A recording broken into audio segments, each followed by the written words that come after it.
ఉప్పల్లో తిప్పలు ట్రాఫిక్ ఆంక్షలతో వాహనదారులకు చుక్కలు కనిపిస్తున్నాయి. ఎక్కడ కూడా ట్రాఫిక్ డైవర్షన్ కు సంబంధించిన సైన్ బోర్డ్స్ కనిపించడం లేదు.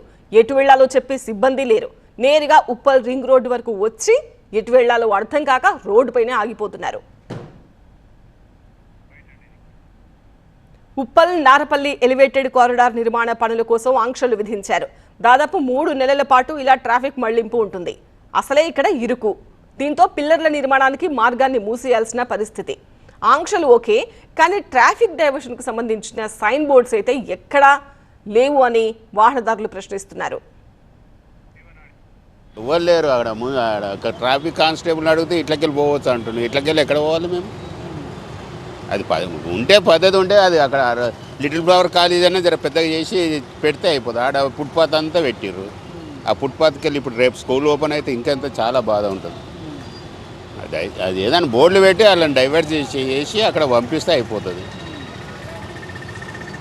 ఉండాలి. ఇప్పుడు అది అక్కడ ఫుట్పాత్ అక్కడ బంద్ చేసారు, ఇక్కడ బంద్ చేసారు. ఫుట్పాత్ అన్న కనీసం క్లియర్ చేయమనండి, పబ్లిక్ నడవడానికన్నా ఇబ్బంది ఉండదు.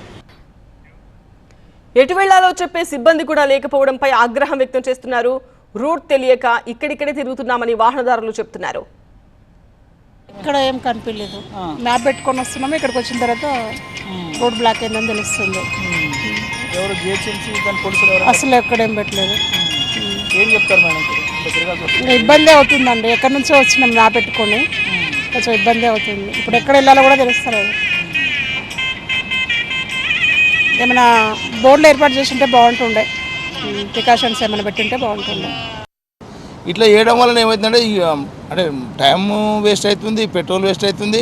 అన్నిటికంటే ముఖ్యం మరి ఎట్లా పోవాలని ఇప్పుడు సందిగ్ధంలో పడే పరిస్థితుల్లో ఉన్నాం. కాబట్టి ఇది పూర్తిగా బాధ్యత తీసుకోవాల్సిన అధికారులు కానీ, ఇది రోడ్డుకు సంబంధించిన వాళ్ళు కానీ బాధ్యత తీసుకొని ప్రజలకు ఇబ్బంది కలగకుండా చూసుకోవాల్సిన బాధ్యత నగరపాలక సంస్థది.